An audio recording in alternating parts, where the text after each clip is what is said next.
Brasil de Fato Entrevista. Olá a todas e a todos, está começando agora mais um Brasil de Fato Entrevista. Vocês perceberam que a gente mudou de horário, né? Então agora toda terça-feira às 9h30 na Rede TVT, também no YouTube do Brasil de Fato e da TVT, e para quem preferir também em formato podcast no seu streaming favorito. Hoje, para iniciar os trabalhos dessa nova edição do programa, eu tenho um convidado muito especial aqui comigo, o pedagogo Ivan Baron. Tudo bom, Ivan? Olá, Zé. Olá a todas, todos e todos que estão nos assistindo. Para mim é uma grande honra estar aqui com você, falando sobre um assunto tão necessário. Um assunto não, na verdade, vários assuntos necessários aqui no Brasil de Fato. Vamos falar sobre bastante coisa, Ivan. Muito obrigado. Bora. Por aceitar o convite, por estar aqui com a gente. Ivan Baron é influenciador e ativista da luta anticapacitista, formado em pedagogia. Ganhou visibilidade por sua atuação nas redes sociais, ao dar visibilidade a pessoas com deficiência, encampando a luta pela educação inclusiva. Recebeu o diagnóstico de paralisia cerebral aos 3 anos de idade por conta de uma meningite bacteriana relacionada a uma intoxicação alimentar. Queria começar falando contigo para a gente relembrar um momento saudosista aqui. A primeira vez que a gente se encontrou foi em Brasília, no aeroporto de Brasília. Você estava voltando pós... Eu estava anestesiado ainda do 1º de janeiro. Acho que foi logo no dia 2, né? Foi no dia 2, logo pela manhã que você estava voltando e a gente pôde conversar ali rapidinho. Uma curiosidade é que você foi a primeira pessoa da imprensa que eu conversei. Sim, pessoalmente, que foi incrível, me arrepiou só de lembrar. Que bacana, que bom saber, eu não sabia. Sim. Que legal. 2 anos desde aquele nosso primeiro encontro, e eu queria saber o que mudou na tua vida. Acho que foi um marco, né? Aquele momento, aquele dia, um dos momentos mais especiais da história do Brasil, né? Uma posse histórica, aquele movimento de subir a rampa ao lado do presidente.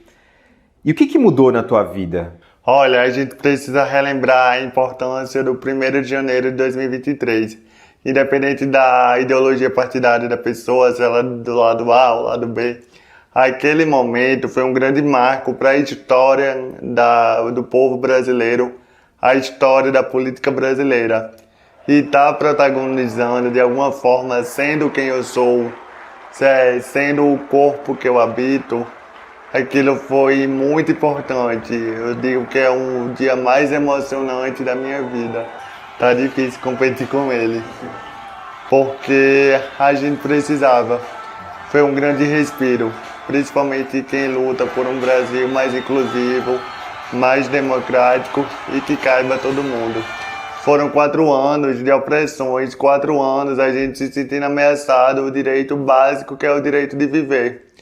E eu digo ainda mais, nós que somos minorias, entre aspas e muitas aspas, a gente quer mais do que viver. A gente quer direitos garantidos, a gente quer lazer, a gente quer se divertir, quer saúde.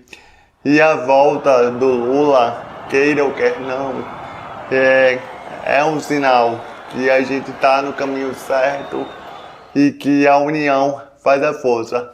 Não que o presidente Lula seja aquela pessoa perfeita que nunca vai errar. Claro. Ele já fala muito bem que a partir do primeiro deslize a gente vai lá puxar a orelha dele. Pediu para todo mundo cobrá-lo. Pediu para todo mundo cobrar. Então a resposta contra o bolsonarismo, o autoritarismo foi dada. E aquela posse, além de toda a emoção, além de toda a comoção, mudou bastante minha vida. Porque viram que pessoas com deficiência, pessoas LGBTQIA+, pessoas nordestinas existem e resistem, estão ao lado do presidente da República, simbolicamente passando o maior instrumento de poder, que é a faixa presidencial. Então eu aproveitei aquele momento para dar o meu recado, tanto nas minhas atitudes, também quanto no meu look, que modéstia à parte, tá bom. Show! Tava mesmo. Deixei lá a mensagem bem explícita: pare de nos excluir, porque eu sabia que ali o Brasil estava parado para assistir, independente se era de oposição ou situação. Tem uma pessoa, eu vi você falando sobre essa pessoa que fez a tua roupa, esqueci o nome dele. Nossa, foi o coletivo Tela Ambulante, que é um coletivo de estilistas negros, periféricos, LGBTQIA+. E uma curiosidade foi que eu conheci essa galera, o Soul, né, 2 semanas antes da posse. Porque também vem toda a história de como eu fui parar ali em cima daquela rampa. Que muita gente não acredita até hoje, mas eu não sabia que eu iria subir a rampa com A Janja que te chamou e guardou o segredo até o último minuto. Sim, eu tava lá na casa da minha avó, lá em Carnaúba dos Dantas, quando eu recebi uma mensagem que a Janja queria falar comigo. Aí hoje, o que ela quer falar comigo? A mulher tão ocupada. Aí ela me ligou na mesma noite e falou: Ivan, tem uma missão especial pra você. Aí eu já fui logo aceitando, independente de qual missão seria. E eu quase sem fala, quase sem reação, né? Não tinha como me preparar. Ela falou sobre essa missão especial, perguntou se eu iria pra Brasília e eu respondi que sim. Aí eu falei: Janja, só me fala uma coisa, já preocupado com a roupa. Com que roupa eu vou? Aí ela falou: bota o sorriso no rosto e que é a melhor roupa que você tem. Aí eu falei: beleza, desliguei. Aí ali meu mundo desabou. Que missão especial era aquela? Na mesma hora eu fui atrás contatos, né, porque eu também queria ir bem vestido. E encontrei esse coletivo de moda, que pra mim foi perfeita, a combinação perfeita. É um look bonito com responsabilidade social, levando também os meus na rampa. Uma mensagem forte também, Sim. Né? Que bom, que demais. Maravilhosa. Que momento histórico. Ivan, você é pedagogo de formação, né? As nossas escolas, nem todas estão preparadas, né, para receber e acolher a diversidade, seja ela qual for. Queria te perguntar: como é que estão as nossas escolas? A gente está longe de chegar num nível de inclusão?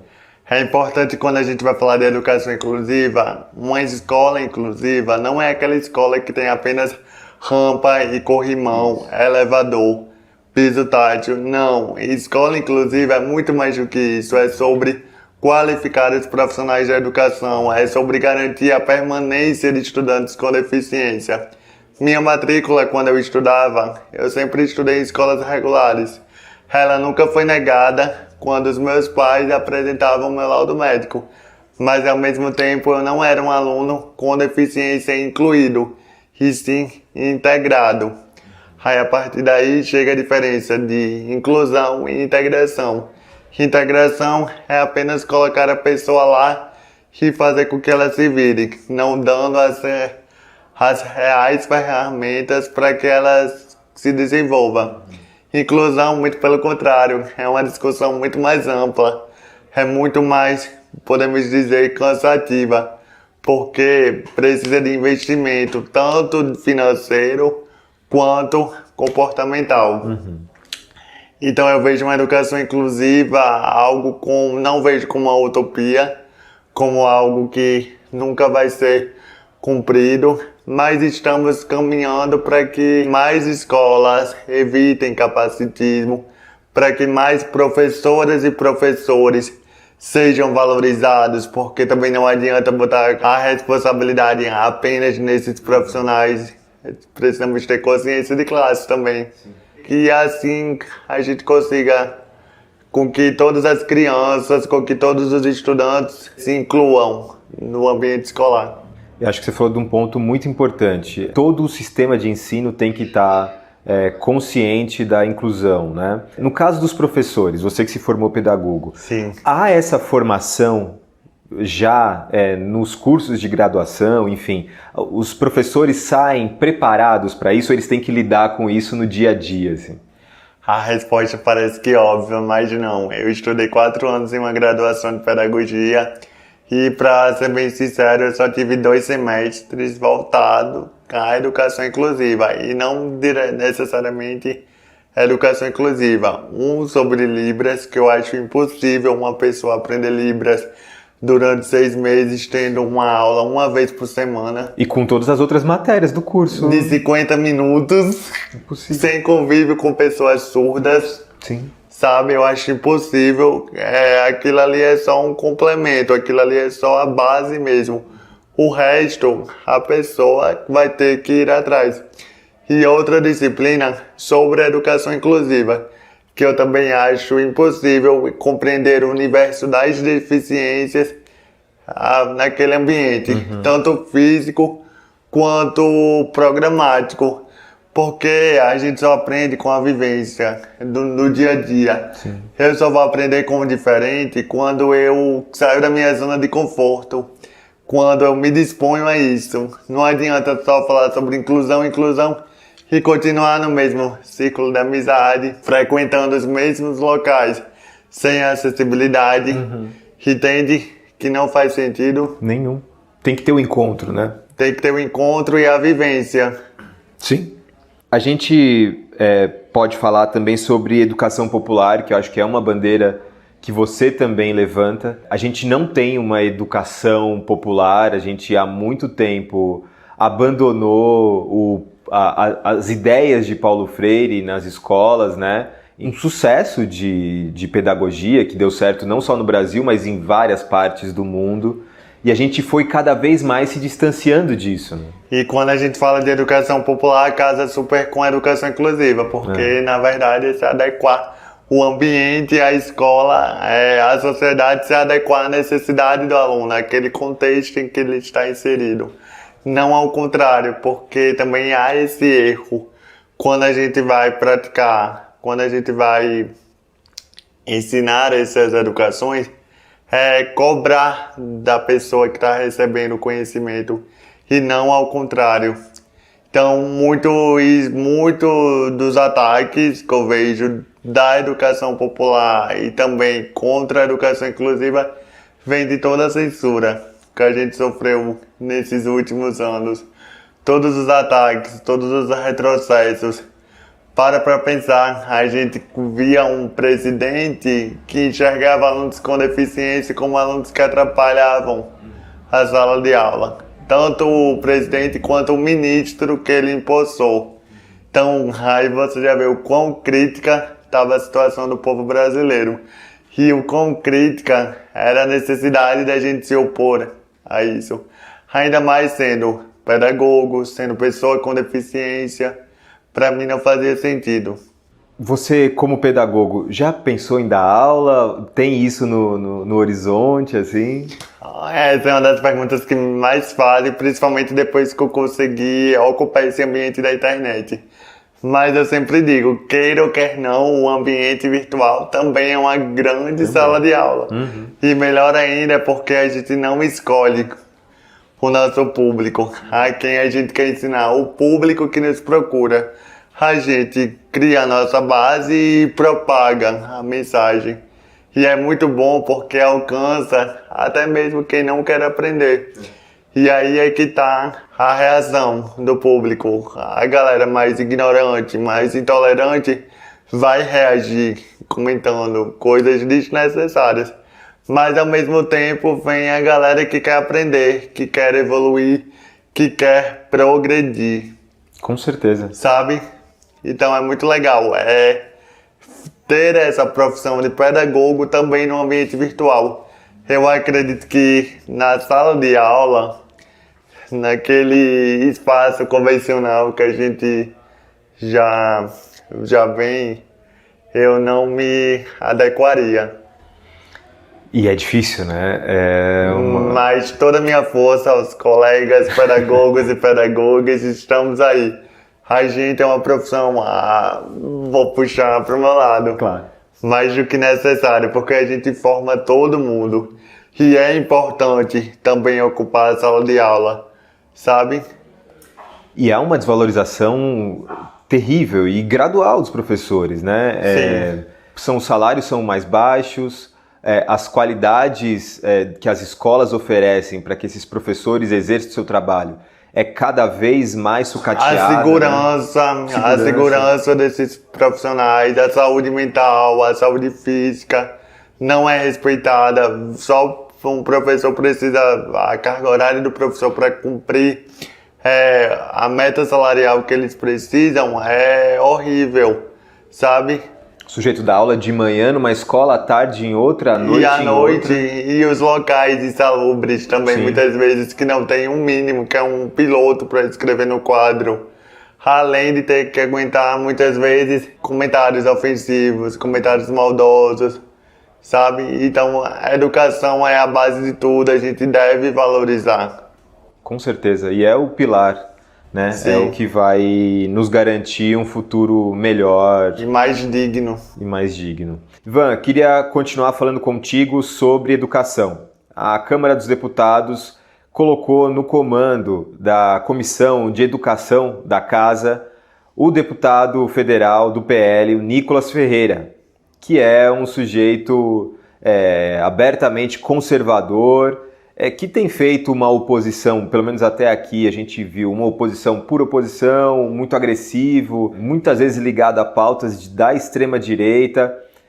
Queria saber de você qual que é a avaliação que você faz dessa opção da Câmara dos Deputados em colocar um sujeito como ele numa casa que é importantíssima, que, como a gente está falando aqui, é uma das bases, um dos pilares do que a gente pode oferecer para o Brasil, né? Olha, honestamente, quem é Nicolas Ferreira e o que ele colaborou para a educação nesses últimos anos? Não só a educação inclusiva, que é a bandeira que eu mais levanto, mas olha quem ele ficou ao lado nesses últimos anos. O Nicolas, além de ser, de fato, uma pessoa LGBTfóbica, assumida, também foi capacitista quando, por exemplo, defendeu a lei da segregação, a criação de escolas especiais, que para mim de especial não tem nada, criar novas instituições de ensino para matricular estudantes com deficiência. Não faz sentido, porque ao invés disso ele não colaborou para o estado dele criar a criação de escolas inclusivas, a permanência desses estudantes e o investimento para que de fato aconteça. É lamentável. No momento que a política brasileira está vivendo de retomada dos direitos sociais, a volta dessa ameaça de um parlamentar, como você bem falou, de extrema direita, altamente conservador, que só persegue por perseguir. Não há nexo, não há conexão com a educação. Uma pessoa à frente dessa pasta que é tão importante, porque não adianta nada termos um presidente legitimamente eleito no executivo, mas ao mesmo tempo um legislativo obscurantista que não defende de fato a democracia. Espero, né, porque não tenho muita esperança que ele faça algo. É difícil. Mas a parte ruim disso tudo é que sujeitos como o Nicolas Ferreira, entre outros deputados, foram de fato eleitos. O Nicolas Ferreira talvez seja o deputado federal que teve mais votos, né, na eleição de 2022. Enfim, e essas pessoas foram eleitas mesmo. Então a gente tem um problema na sociedade de confiar a essas pessoas o futuro da nossa nação, né? As consequências da democracia, que apesar de ser algo crítico, mas a gente, como bom democrático, como uma pessoa, um cidadão do bem, a gente precisa respeitar. Boa sorte, Nicolas. Eu acho difícil. É difícil. E aí, aproveitando que a gente está falando sobre o governo, são 2 anos desde a posse, pouco mais de 2 anos, né? Desde a posse para o 3º mandato do governo do presidente Lula. Tá passando rápido, acho que é porque é um governo bom, a gente não vê o tempo passar, né? Porque os últimos a gente não via a hora de passar esses 4 anos. Não acabava 4 anos de jeito nenhum. Mas está sendo um ótimo governo. Até. Queria te perguntar sobre isso. Qual a avaliação que você tem feito até agora? Logo no dia 1º de janeiro, o Lula já revogou um decreto, né, do antigo presidente que visava justamente essa segregação de estudantes com deficiência, também colocou fim no medo que muitos trabalhadores e trabalhadoras com deficiência tinham sobre a lei de cotas. Então acredito que a gente está no caminho certo.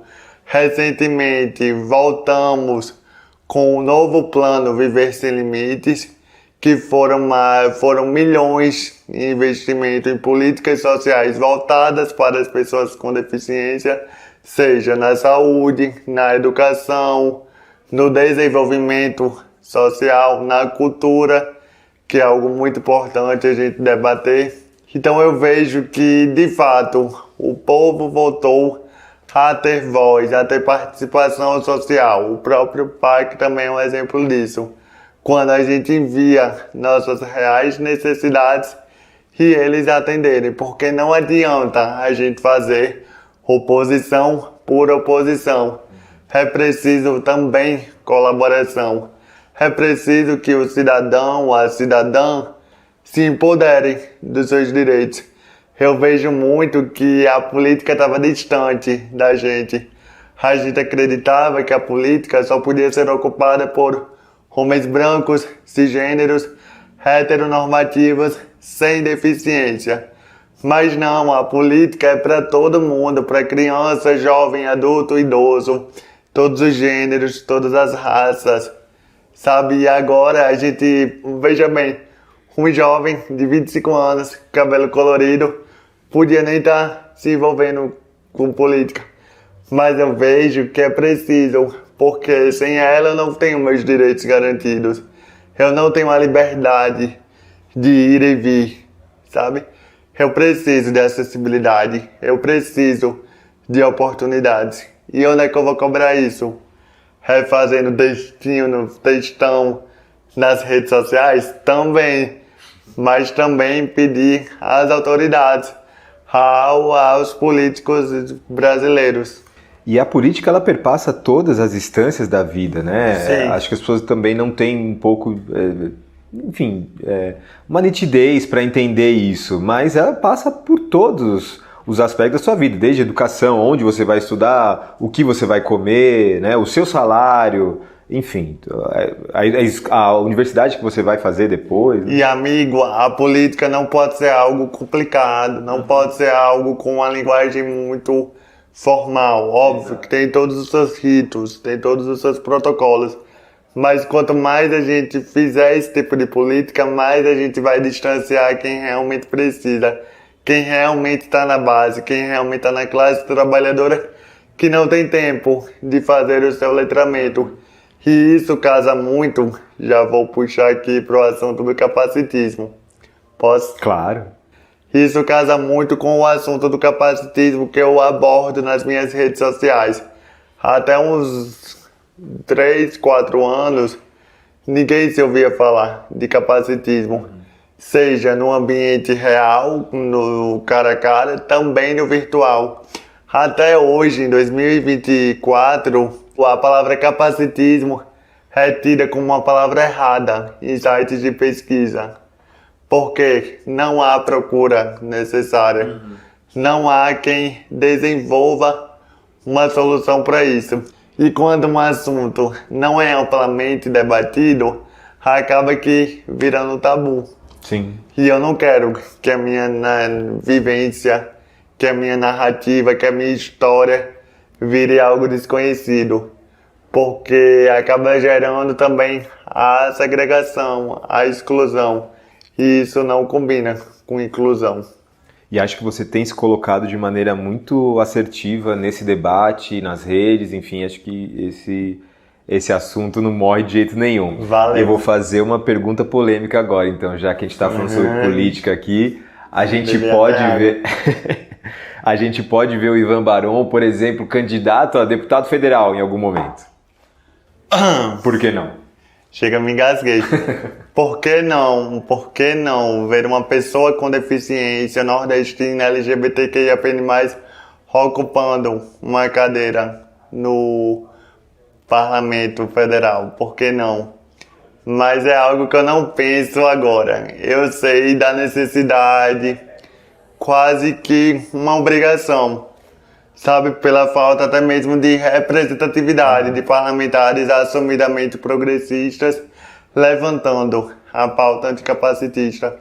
Mas se não for o Ivan Barão, que seja outras pessoas, que sejam homens, mulheres, pessoas que de fato tragam não a solução, mas colaborem com esse debate no ambiente institucional. Porque todos nós somos políticos. Sim. Todos nós, seja na hora da gente comprar o pão na padaria, seja na hora do lazer, seja na hora de discutir sobre saúde, somos políticos a todo momento. Mas também entra a parte da política institucionalizada. Essa que deve ser amplamente respeitada também. A gente tem a Mara Gabrilli, por exemplo, ela tem pautas PCD, enfim, tem pautas do gênero, mas, como você falou, não é progressista. É aquele ditado, não adianta ser uma pessoa LGBT que você vai de fato defender o combate à LGBTfobia. Não adianta ser uma pessoa com deficiência se você não defende o combate ao capacitismo. Representatividade é muito importante, mas cuidado para não cair no discurso da representação. Apenas ser uma pessoa que está ali naquele lugar, mas não fazer nada. Pior, ainda colaborar com os retrocessos. Então eu acredito que tanto a Mara quanto tantos outros são importantes, mas é preciso definir um lado. E o meu lado é de um Brasil mais inclusivo e anticapacitista. Para isso, não dá para ficar em cima do muro. Uhum. Não tem como.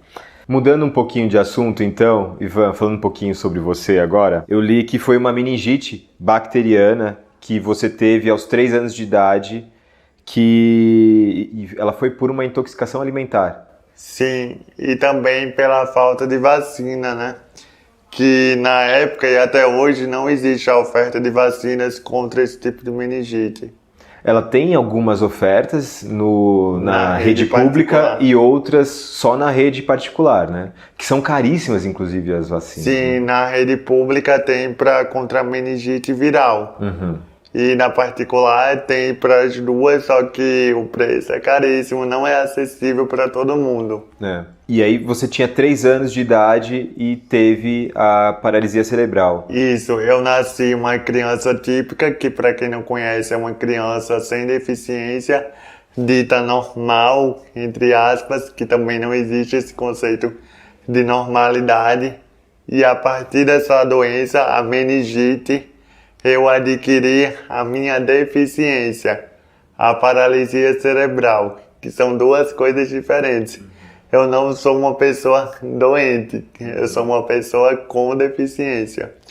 E a partir daquele momento, apesar de eu não ter memórias, eu sei dos relatos dos meus pais e familiares, minha vida mudou praticamente, né? Porque eu era uma criança que já estava praticamente andando, se desenvolvendo.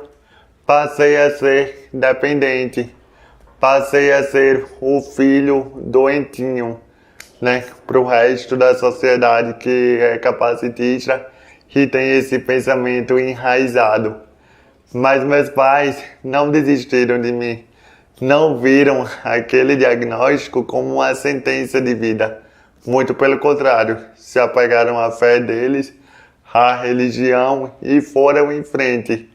Não em busca de uma cura, até porque deficiência não é um problema que precisa de solução, mas sim do meu desenvolvimento, da minha independência, e aí é que entra mais uma vez a política, porque eu consegui através de políticas públicas, sabe, de reabilitação. Todo o meu tratamento foi feito no Sara Kubitschek, que é um hospital federal lá de Brasília, e eu só tive condições mesmo porque o Estado entrou, se manteve presente, garantindo todos os custos. Que importante isso. Você falou sobre a luta dos teus pais. Eles te relatam como foi para eles essa época, essa virada de chave que teve na vida da família?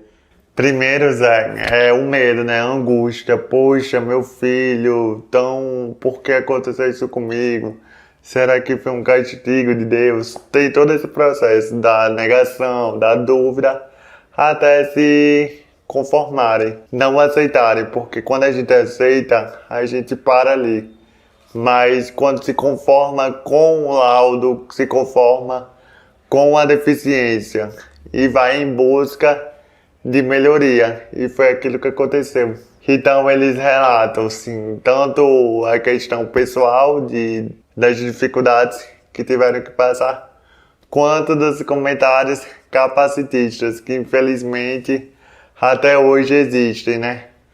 Perguntas inconvenientes, qual o probleminha dele?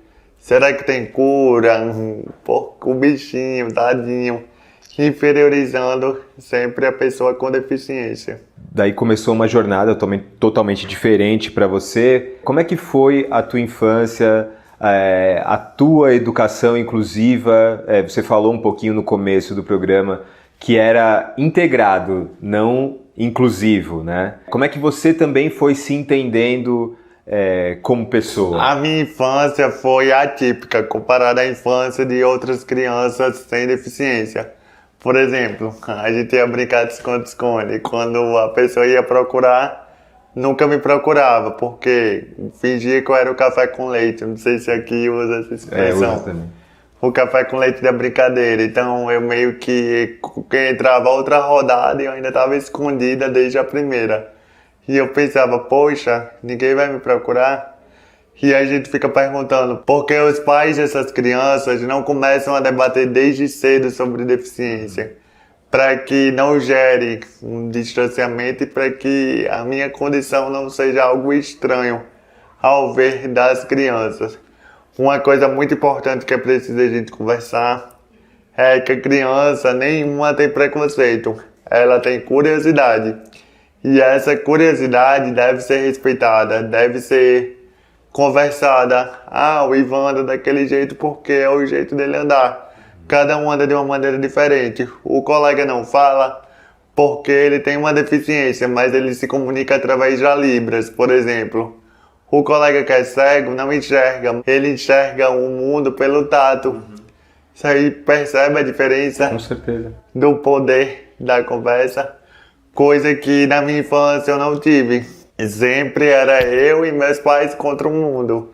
Minha mãe fazendo confusão quando as crianças não queriam me incluir, que isso também não é uma realidade só da minha mãe, é de tantas outras mães e pais atípicos que infelizmente recebem esse estereótipo de confusentos, barraqueiros, apenas por cobrarem o mínimo, apenas que as pessoas respeitem os seus filhos e filhas, incluam eles. Então tinha esse lado das brincadeiras que não foi tão legal. Também tinha a questão da educação, quando eu imagino que para você, quando você estudava, a hora mais esperada era a hora do recreio, certo? Para mim era a hora do pesadelo, porque tocava aquela sirene, lembro até hoje, era uma caixa preta e tocava um sinal. Saía todos os meus colegas correndo em direção ao parquinho e eu ficava para trás, porque eu não conseguia correr. Eu não tinha uma coordenação motora que eles tinham.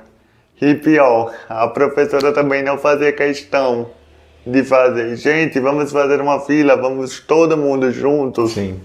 Que era isso que eu queria. Eu não queria que ninguém tivesse pena, até porque eu não precisava de pena.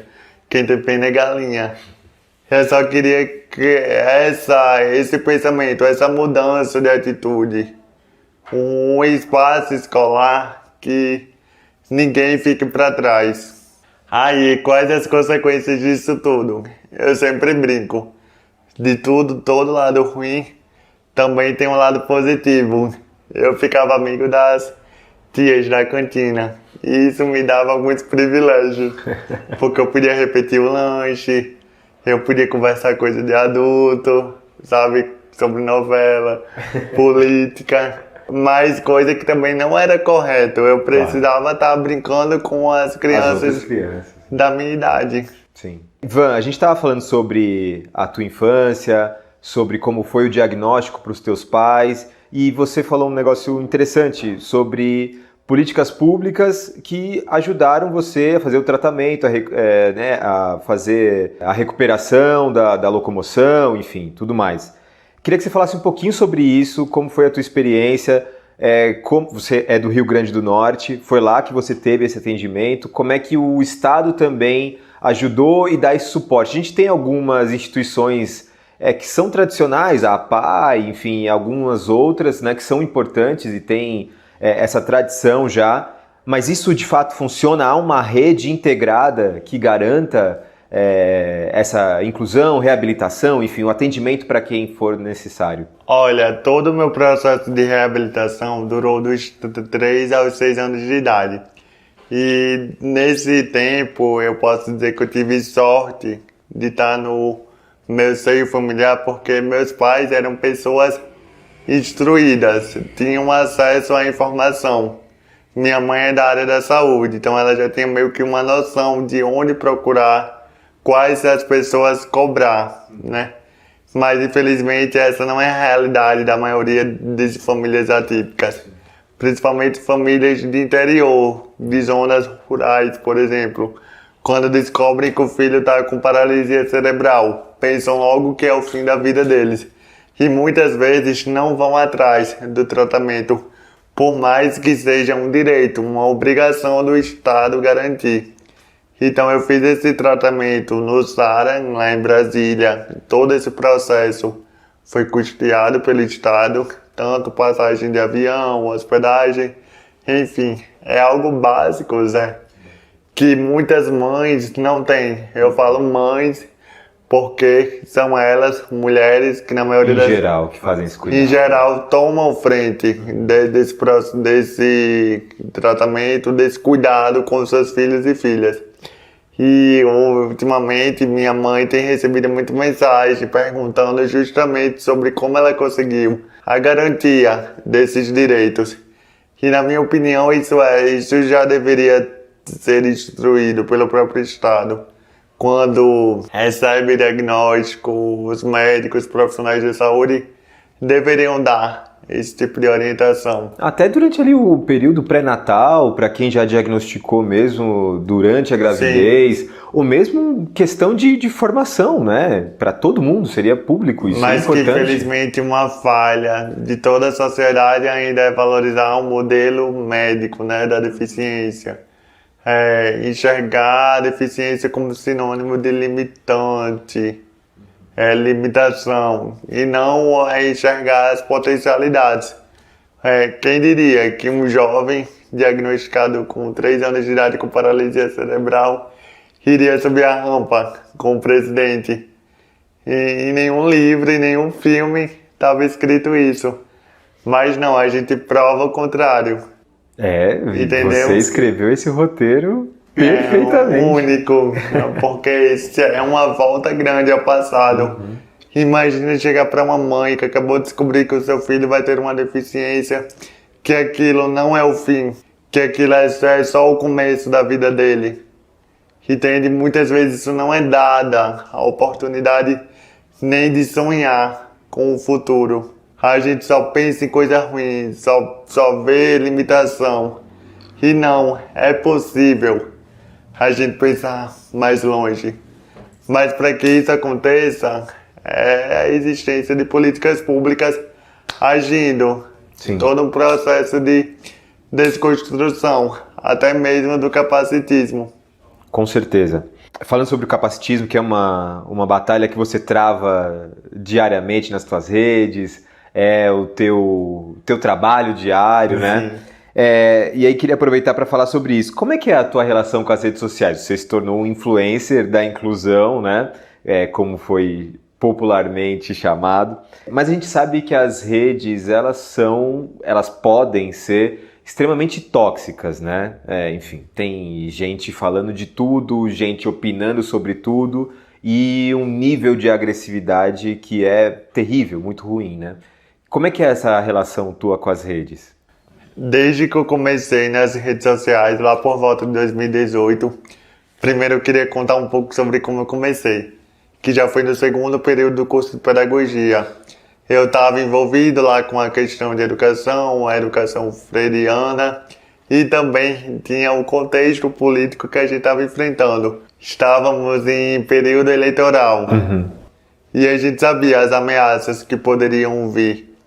E nesse ambiente eu via muito se falar sobre a questão da luta contra o racismo, da luta contra a LGBTfobia, do apoio ao feminismo, mas nada eu via falar em apoio às pessoas com deficiência, que era uma pauta bastante utilizada pela extrema-direita, né? Sim. Mas não de uma maneira correta, de uma maneira assistencialista, de um jeito que só dava de serviço. Sabe, usar a pessoa com deficiência como um objeto para subir e para ganhar voto. E capacitismo eu via muito menos no campo progressista. Que aí eu vi a necessidade de levar esse conhecimento, de levar voz. Eu acredito que até o Brasil, de fato, foi um dos primeiros veículos que também me ajudaram nesse processo de propagação da mensagem. Iniciei nas redes sociais nesse ano, 2018, de uma maneira bem esporádica, sabe? Eu postava o básico do básico, como se referir a alguém que tem deficiência. É deficiente? Não, porque essa palavra reduz a pessoa à sua condição. É especial? Também não. Todos nós somos especiais para nossos pais, para a pessoa que a gente gosta, enfim. É portador? Muito menos. A minha deficiência não é um objeto que a gente escolhe a hora que vai ou não portar.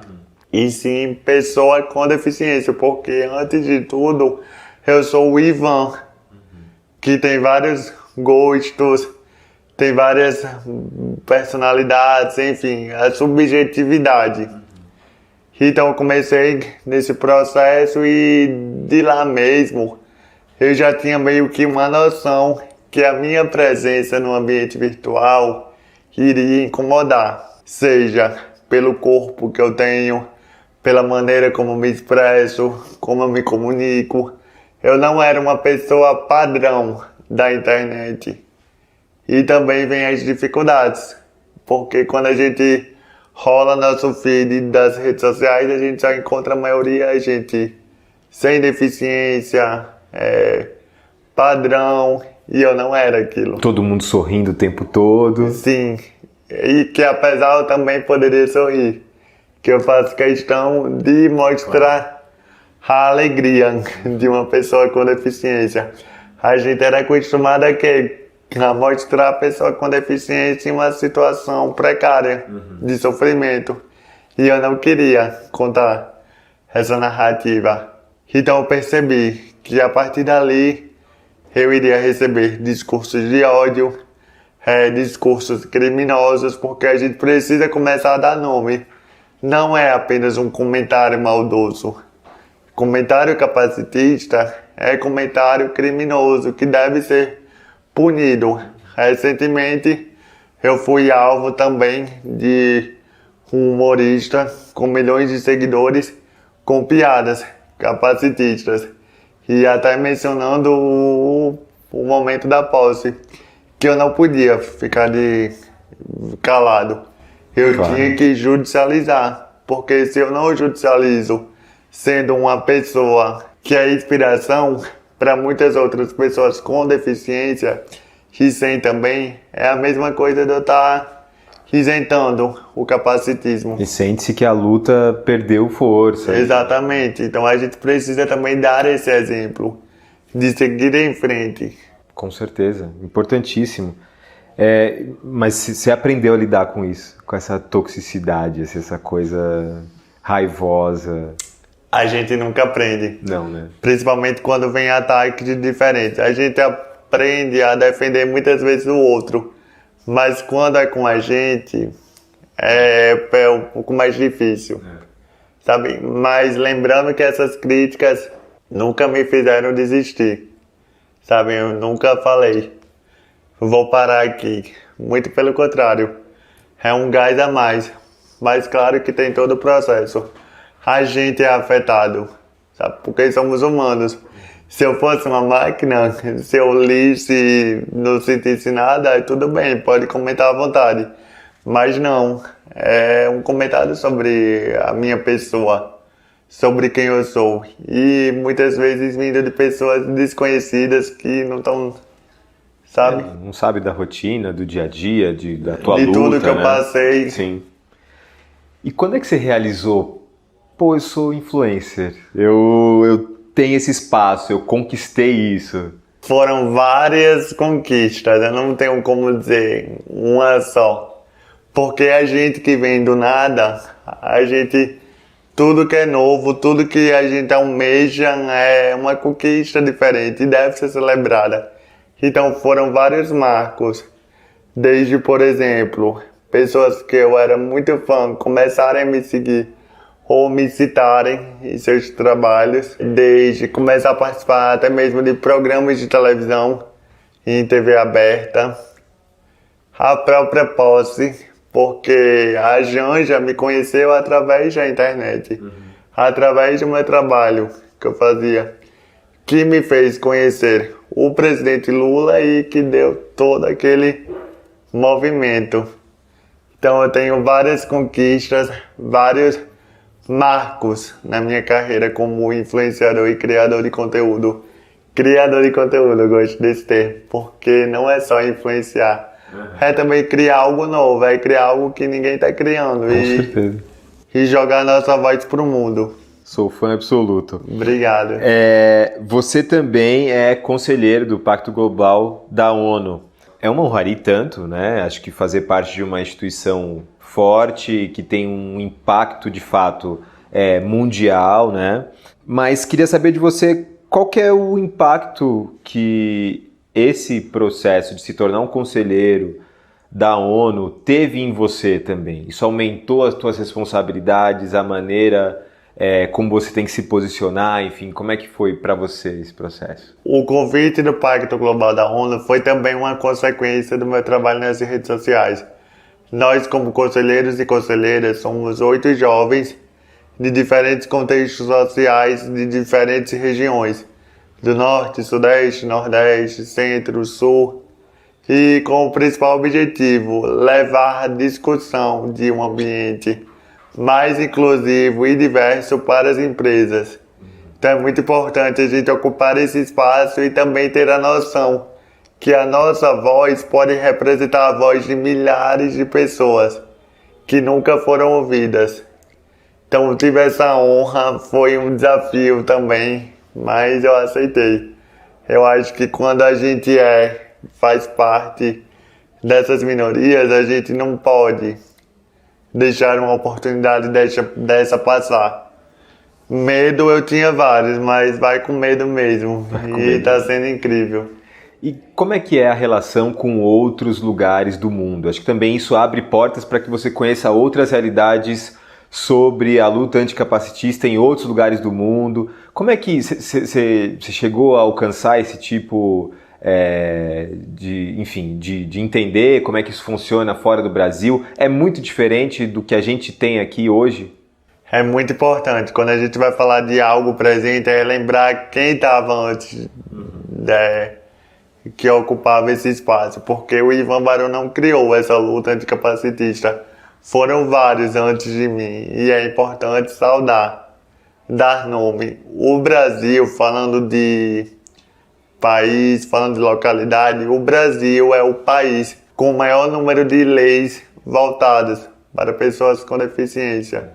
Recentemente, em 2016, a gente teve a sanção da LBI pela presidenta Dilma Rousseff, que foi um marco histórico também na garantia dos nossos direitos. Mas que a gente percebeu que se não há uma regulamentação de fato, não há uma propagação, essa lei não adianta de nada, porque tinha lei para tudo, lei para saúde, educação, segurança pública, lazer. Mas se não há uma firmeza. Se não se coloca em prática, né? É uma canetada, volta tudo e cancela tudo. Sim. A gente viu na prática isso. Eu vejo que ainda falta essa conscientização sobre leis e firmeza. Mas parlamentares que de fato, voltando para a política, parlamentares do Poder Legislativo defenda essa política mais inclusiva. Sim. E aí a gente está falando aqui sobre o Ivan que faz a luta, que faz criação de conteúdo para falar sobre a luta anticapacitista e tudo mais. Mas a gente tem o Ivan Fashion também. Também. Queria falar um pouquinho sobre esse teu outro lado que pouca gente conhece, apesar de você nas tuas redes colocar isso, enfim, tá sempre lá, mas quem te vê ali num programa de TV ou numa entrevista aqui falando sobre política, sobre inclusão e etc, às vezes não tem esse lado do Ivan fashionista, que tá super antenado. Sim, né? Porque é muito fácil colocar uma pessoa com deficiência naquela caixinha dela e resumir aquilo. E eu não queria ser apenas aquela pessoa com deficiência padrão, mais uma vez se rendendo ao conceito de normalidade. Eu acredito que moda, por mais que eu não tenha letramento, por mais que eu não estude, moda também é um instrumento de fazer política, o nosso estilo, as nossas atitudes, o nosso visual reflete nisso e a gente pode causar um impacto, sabe, nessas pessoas. Então eu faço questão, Pata, porque eu sou muito fã da Lady Gaga, fã de música pop, e eu também acho que esse lado pode ser explorado. A gente pode causar um certo espanto, mas ao mesmo tempo levar conhecimento, levar nossa personalidade e conhecimento para essa galera. E aí quando, por exemplo, você é chamado para o baile da Vogue, por exemplo, né? É um sujeito progressista, que tem uma noção de Brasil como poucos. Você também chega nesse outro ambiente levando outra realidade para dentro desse ambiente, né? A gente não pode também se excluir desses outros espaços, é levar a nossa realidade, a nossa identidade para dentro desse outro espaço, né? Primeiro que não era nem para mim estar ali no baile da Vogue, por exemplo, que ali é o suco da elite brasileira. Mas que ao mesmo tempo é preciso um corpo como o meu, com as minhas necessidades, tá gritando, eu quero espaço, eu posso ocupar esse lugar também, assim como vocês ocuparam durante toda essa história, durante todos esses anos. A gente não via pessoas com deficiência sendo referências fashionistas, de visual, E moda também precisa ser acessível para todos, sabe? Então, tá ali no baile da Vogue, ao lado de editores-chefes, presidentes da revista. Para mim foi uma grande honra, porque eu queria chegar naquele espaço, mas também chegar com consciência, provocando mudanças, provocando reflexões, para que outras pessoas com deficiência também consigam ocupar. Porque eu não queria apenas eu ou 2, 3 pessoas ali com deficiência. Eu quero mais, eu quero muito mais. Não adianta só cumprir a cota. Eu quero me sentir pertencente àquele ambiente. Eu quero olhar para o lado e ver pessoas em cadeira de rodas, pessoas cegas, pessoas autistas com síndrome de Down, também nesses espaços que são nossos de direito. É só nos dar oportunidade que a gente dá um show. Eu fiz questão de vestir look com uma mensagem ali por trás. Foi inspirado num curta do Michael Jackson. Então é isso, ocupar. Ocupar. Isso. Cada vez mais ocupar. Ivan, muito obrigado por essa conversa, viu? Querido. Muito bom te rever aqui. Obrigado demais. Obrigado. E eu espero voltar em outras oportunidades. Por favor, a casa está sempre aberta para você. E a você que nos acompanhou até aqui, meu muito obrigado. Lembrando que o programa passa no YouTube da TVT, do Brasil de Fato, na TV pela Rede TVT e, se você preferir, como podcast, na sua plataforma preferida. Até a próxima semana. Tchau, tchau. Você pode conferir mais conversas como essa no YouTube, Spotify, Deezer e outras plataformas do Brasil de Fato. Direção e entrevista José Eduardo Bernardes. Coordenação de audiovisual Monize Ravena. Direção executiva Nina Fidelis.